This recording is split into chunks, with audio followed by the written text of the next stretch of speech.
Hi there, and welcome to another story smithing episode. I'm intending this to be more of a update than an actual brainstorming session, so hopefully that will keep it a little bit on the shorter end. As you can see, there is the start of chapter one here. So where are we today? We're picking up probably 60 hours or so of brainstorming after the last episode.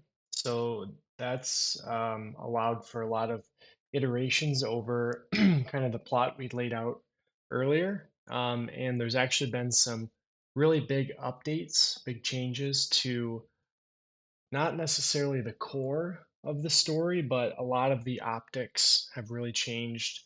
The perspective, the events happening behind the main storyline have changed a lot.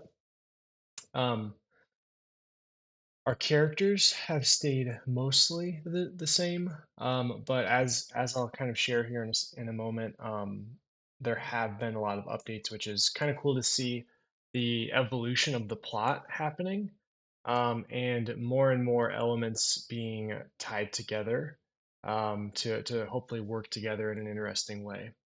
So, where to start? So, I think the biggest thing that I was having trouble deciding or figuring out was the world behind Delving High. Um, in our first brainstorming episode specifically, we came up with a lot of plot that happened in the school.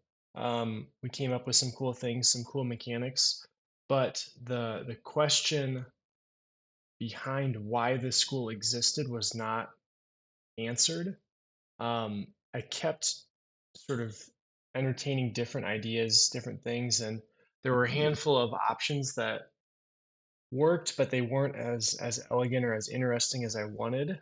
And as I thought more and more about the idea, I kind of came to a different um, origin point for how we onboard into the story. And what we have here, as you can tell from the first line, is something very different from the origin of kind of our prior brainstorming. So the big idea that shifted this starting point was rather than the delve being um, hosted through Delving High as some sort of um, educational non-combatant curriculum. Instead, Earth has been chosen as the location of a delve, which is I should say, which is the means by which some of these massive alien houses litigate their disputes. So rather than, you can kind of see the origin of our idea there, which was Delving High was going to be a place where students entered the sim. That's where, the sim was where all combat was going to be delegated. So that same idea is present here. The conflict or the combat is being delegated from a higher thing, which would be like the aliens, down to Earth. So that same seat is there. It's a different setup. And what I like about this is it gives a few more levers to pull that I didn't have before. So in my plot section here, I'll jump into this for a second. Um, I've got about 20 different arcs going on, which I'm really interested by. I think, like reading Dungeon Crawler Carl and, even Primal Hunter and things like this, it's always so interesting how much is going on at any time, right? If you assume things can level up, there's lots of things that can level up. That means every time the character is in a fight or earns experience in some way, something's happening behind the scenes. And as the author, you get to mention these things at various high points. And it creates the illusion that uh, these RPG mechanics are running on their own. and there's a sense of progress that is sort of baked into what would otherwise be kind of a standard action sequence. So as I iterated through the kind of some of those world building details I just mentioned, and then the plot, how that would influence the plot, I came up with a lot of different arcs of things that are changing, of things that start in a particular place and move to, you know, uh, um, move elsewhere. Um, and like I said, there's about 20. Some of the last ones I think um, are things I don't necessarily want to show right now because they have some bearing on not only Delving High, the first book, but the later books. Um, so I guess that's a segue into the fact that in these, let's say, 60 hours of brainstorming, I've gotten a good handle on the arc of the series. Um, the number seven has kind of emerged in a few different places, and one of those being there are seven levels to this delve.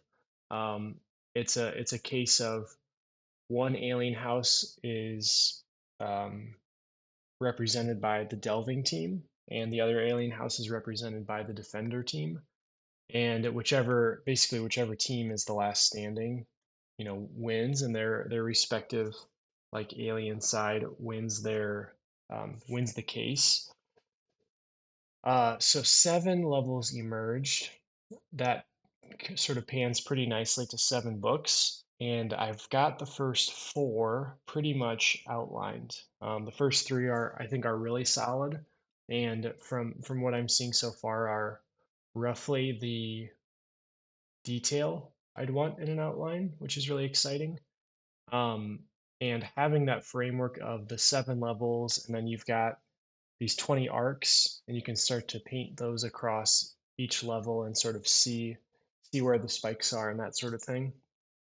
It's made it a lot easier for me to do a basic outline of the books than when you're just looking at things like character arcs and um, more of the traditional plot arcs. So, all that is to say, the first, three or four books have pretty much been plotted.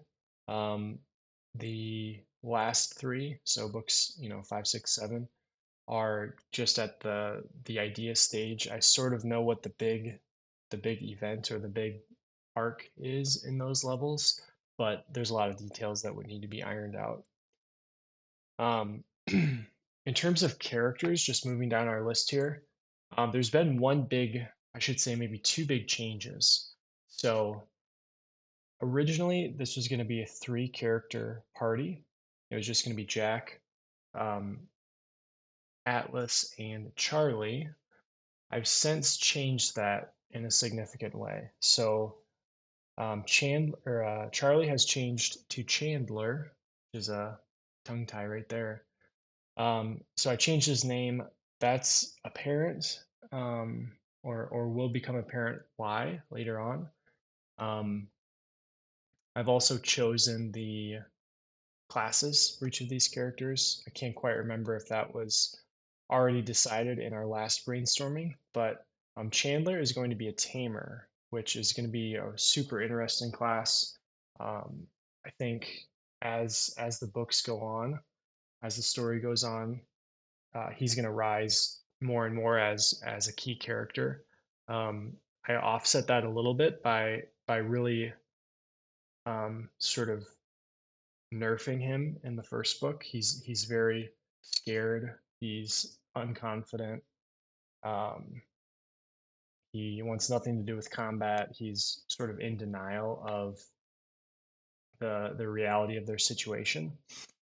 So he's just a little bit of dead weight that the other three here have to sort of protect until he kind of evolves at a key point. The other big change was I added a fourth character. So this wasn't necessarily I should say what happened was I started writing chapter one and kind of got to a point where originally I was going to have a fourth character that something happened to right away, so they got down to three. Um, but I actually, for a couple of reasons, wanted to add somebody in that could counterbalance a few things I was seeing in the character dynamics. Like since Chandler's character changed so much, since he became a lot weaker, both literally from a game power perspective, but also personality wise. I needed somebody else other than just Atlas, who's still kind of unconfident, shy. He's easily kind of pushed away by a stronger personality. I needed another big personality to compete with Jack.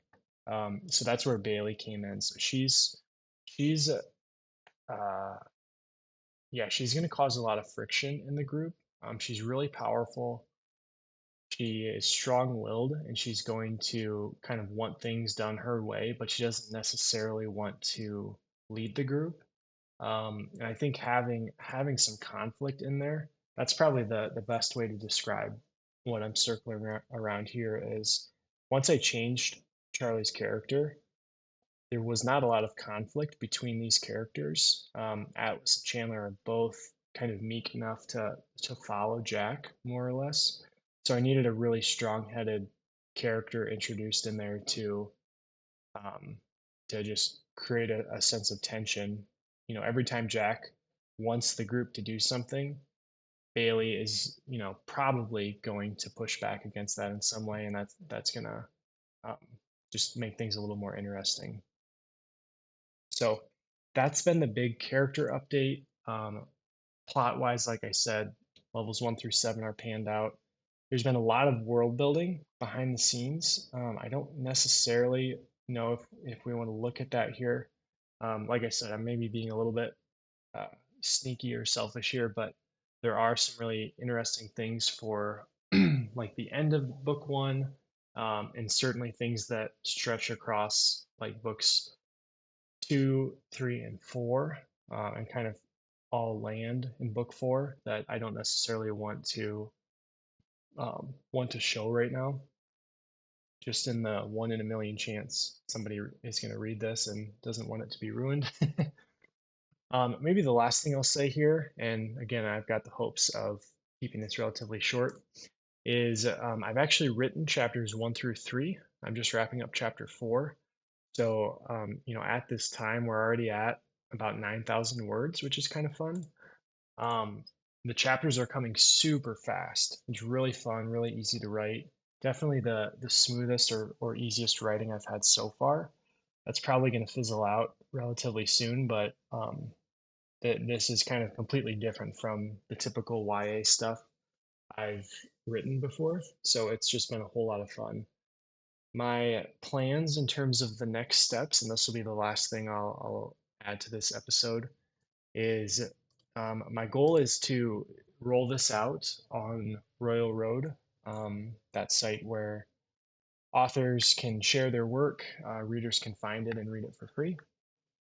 My goal is to start rolling it out in a strategic way that's hopefully gonna give this a chance at being seen by some people.